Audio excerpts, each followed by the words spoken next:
Bismillahirrahmanirrahim. Assalamualaikum warahmatullahi wabarakatuh. Perkenalkan, saya Rahmatul Azizah, mahasiswi dari Universitas Harapan Bangsa Purwokerto, Prodi D3 Keperawatan. Di sini saya akan memaparkan hasil karya tulis ilmiah saya yang berjudul Asuhan Keperawatan Hambatan Mobilitas Fisik pada Nyonya S dengan struk non-hemoragik di ruang anggrek di RSUD DRR Goteng Taruna Dibrata Purbalingga. Sebelumnya saya ucapkan terima kasih atas waktu yang telah diberikan oleh Bapak dan Ibu. Yang terhormat penguji 1 Pak Amin, yang terhormat penguji 2 Pak Topan, dan yang terhormat penguji 3 Bu Nova. Yang pertama, saya akan menjelaskan bab 1. Latar belakang. Stroke atau cedera cerebrovaskuler adalah kehilangan fungsi otak diakibatkan oleh terhentinya suplai darah ke bagian otak. Menurut Schmerzer and Baer 2013 dalam Gebu 2019, stroke dibedakan menjadi dua, yaitu stroke hemoragik dan stroke non-hemoragik. Lalu, kenapa stroke non-hemoragik bisa terjadi? Stroke non-hemoragik disebabkan karena adanya pecahnya atau ruptur pembuluh darah di otak atau terjadinya trombosis dan emboli. Gumpalan darah akan masuk ke aliran sebagai akibat dari penyakit lain atau karena adanya bagian otak yang cedera dan menutup atau menyumbat arteri otak. Akibatnya, fungsi otak berhenti dan terjadi penurunan fungsi otak, menurut Putri 2019. Selanjutnya, pentingnya perawat melakukan asuhan keperawatan. Apabila masalah tidak segera ditangani, akan menimbulkan kontraktur otot dan sendi yang akan menyebabkan hambatan mobilitas fisik. Salah satu bentuk latihan rehabilitasi adalah range of motion atau ROM. Angka kejadian stroke. Menurut World Health Organization atau WHO menyatakan bahwa sebanyak 20,5 juta jiwa di dunia, 85% mengalami stroke iskemik dari jumlah stroke yang ada. Penyakit hipertensi menyumbangkan 17,5 juta kasus stroke di dunia. Untuk di Indonesia, pada tahun 2018, angka kejadian stroke mengalami kenaikan dari tahun 2013 sampai tahun 2018, sebesar 3,9%. Berdasarkan wawancara diagnosis dokter, angka kejadian stroke pada usia lebih dari 15 tahun sebesar 0,6% menurut Riskesdes tahun 2018. Lalu Provinsi Jawa Tengah menempati urutan ke-10, yaitu sebesar 10,9%. Berdasarkan data dari catatan medik prevalensi stroke pada tahun 2019 dan 2020 di RSUD DRR Goteng Taruna Dibrata Purbalingga, angka kejadian stroke non-hemoragik lebih meningkat dibandingkan stroke hemoragik.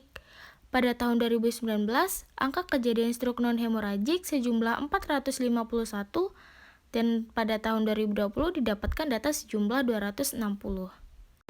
Selanjutnya ada rumusan masalah, tujuan, dan manfaat.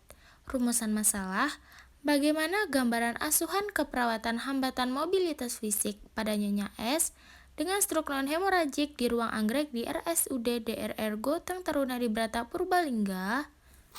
Tujuan, ada tujuan umum dan tujuan khusus.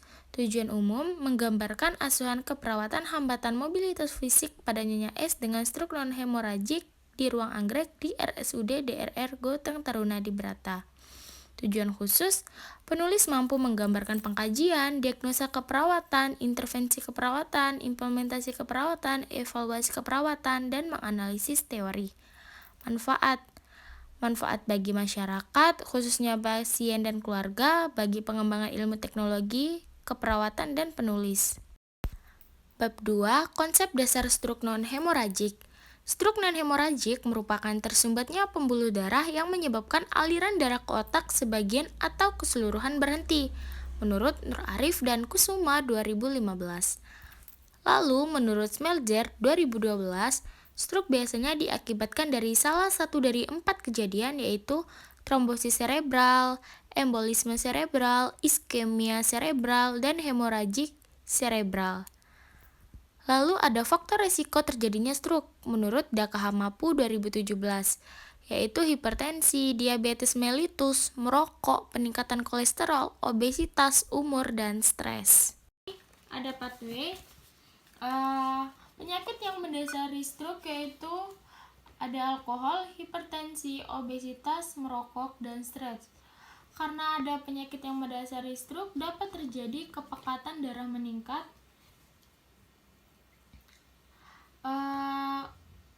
lalu karena ada kepekatan darah meningkat, terbentuknya trombus dan aterosklerosis. Untuk pembentukan trombus,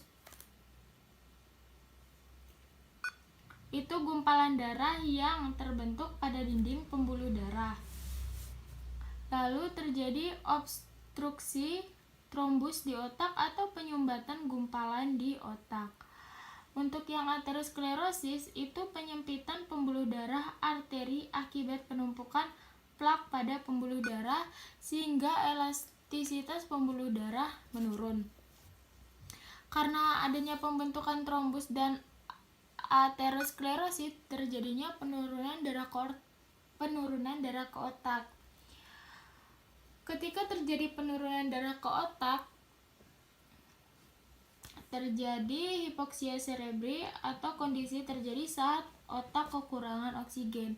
Ketika otak kekurangan oksigen, akan terjadi infark jaringan otak, yaitu kondisi ketika aliran darah otak terhambat sehingga menyebabkan kerusakan jaringan otak. Tanpa oksigen yang memadai, sel dan jaringan otak akan mengalami kerusakan atau mati, sehingga terjadi risiko perfusi jaringan cerebral. Karena adanya infark jaringan otak, dapat terjadi kerusakan pusat motorik di lobus frontal dan kelemahan pada di nervus 5, 7, 9, 10. Untuk yang kerusakan pusat motorik di lobus frontal, hemisfer atau hemiplegia itu terjadi hambatan mobilitas fisik.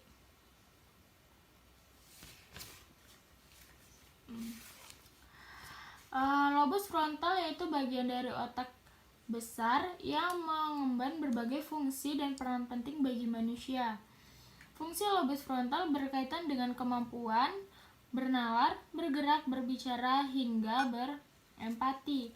Jika terjadi kerusakan pusat motorik di lobus frontal tersebut, maka bisa terjadi hambatan mobilitas fisik. Kerusakan pusat motorik di lobus frontal juga bisa mengakibatkan mobilitas menurun dan terjadi tirah baring. Jika terjadi tirah baring, dapat terjadi risiko kerusakan integritas kulit dan defisit perawatan diri. Lalu, karena adanya infark jaringan otak, dapat terjadi kelemahan pada nervus 5, 7, 9, 10, akan mengalami perubahan persepsi dan penurunan kemampuan otot mengunyah atau menelan. Jika sudah terjadi penurunan kemampuan otot mengunyah dan menelan, terjadilah gangguan refleks menelan dan ketidakseimbangan nutrisi kurang dari kebutuhan tubuh. Lalu di bab 3 ada rancangan studi kasus, subjek studi kasus, fokus studi kasus, tempat dan waktu, pengumpulan data, dan penyajian data. Selanjutnya bab 4, hasil dan pembahasan biodata pasien. Nama Nyonya S, umur 56 tahun, jenis kelamin perempuan, agama Islam, pekerjaan ibu rumah tangga. Untuk keluhan utama, pasien mengatakan pusing dan lemah pada tubuh bagian kiri, dan kekuatan otot pada bagian tangan dan kaki kiri dengan skor 4, lalu pada bagian tangan dan kaki kanan dengan skor 5. Selanjutnya dilakukan pengkajian. Yang pertama, riwayat keperawatan. Pasien datang ke IGD RSUD DRR Gotong Taruna Dibrata, Purbalingga pada tanggal 27 November 2020 pukul 14.00 dengan keluhan yang dirasakan saat pasien selesai beraktivitas yang menyebabkan badan terasa lemah, mual, pusing, bicara pelop, dan lemah pada tubuh kiri, susah buat bergerak. Lalu saat pengkajian dilakukan pada tanggal 30 November 2020, pasien mengatakan pusing dan lemah pada tubuh bagian kiri. Nyonya S tampak terbaring lemah saat dilakukan pengkajian otot, didapatkan ekstremitas kanan atas dan bawah 5, ekstremitas kiri atas dan bawah 4. Nyonya S mengatakan sebelumnya tidak pernah mengalami hal seperti ini. Pasien juga tidak mengetahui mempunyai penyakit darah tinggi karena tidak pernah memeriksakan kesehatannya. Pasien juga mengatakan tidak pernah dirawat di rumah sakit Dan keluarga juga tidak memiliki penyakit hipertensi, diabetes mellitus, jantung, dan penyakit keturunan lainnya. Selanjutnya ada observasi dan pemeriksaan fisik, yaitu dilakukan dengan head to toe. Selanjutnya dilakukan pemeriksaan saraf kranial, yaitu 12 saraf. Yang pertama saraf olfaktorius, saraf kedua optikus, saraf ketiga okulomotoris, saraf keempat trochlearis, saraf kelima trigeminus, saraf keenam abdusen, saraf ketujuh fasial, saraf ke-8 vestibuloclear, saraf 9 glossopharyngeal, saraf 10 vagus, saraf 11 aksesoris, dan saraf 12 hipoglossus. Selanjutnya pola kesehatan fungsional, yaitu ada pola persepsi dan pemeliharaan kesehatan, pola nutrisi dan metabolik, pola eliminasi, pola aktivitas dan latihan, pola tidur dan istirahat, pola persepsi kognitif, pola persepsi, pola hubungan dan peran, pola reproduksi seksual, pola penanggulangan stres, dan pola nilai dan keyakinan. Selanjutnya ada pemeriksaan penunjang yang didapatkan dari data Nyonya S, yaitu pemeriksaan laboratorium pada tanggal 27 November 2020 dan CT scan pada tanggal 27 November 2020.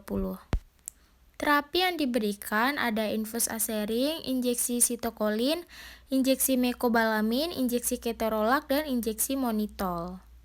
Setelah dilakukan pengkajian, dilakukan perumusan masalah, yaitu berdasarkan hasil pengkajian yang diperoleh dari Nyonya S, didapatkan diagnosa keperawatan, yaitu hambatan mobilitas fisik berhubungan dengan gangguan neuromuskular. Selanjutnya intervensi keperawatan, rencana keperawatan yang sesuai untuk mengatasi diagnosa keperawatan hambatan mobilitas fisik, yaitu dengan NOC pergerakan, dan NIC yang digunakan yaitu terapi latihan ambulasi. Selanjutnya implementasi keperawatan dilakukan pada tanggal 30 November sampai dengan 2 Desember tahun 2020 sesuai dengan perencanaan yang telah disusun. Selanjutnya, evaluasi keperawatan dilakukan dari tanggal 30 November sampai 2 Desember 2020 dan dilakukan selama 3 hari dengan asesmen masalah hambatan mobilitas fisik belum teratasi. Bab 5 penutup, ada kesimpulan dan saran. Untuk kesimpulan yaitu pengkajian, diagnosa keperawatan, intervensi keperawatan, implementasi keperawatan, dan evaluasi keperawatan. Untuk saran yaitu untuk penulis selanjutnya dan RSUD DRR Goteng Tarunadibrata Purbalingga. Sekian dan terima kasih atas waktu yang telah diberikan oleh Bapak dan Ibu.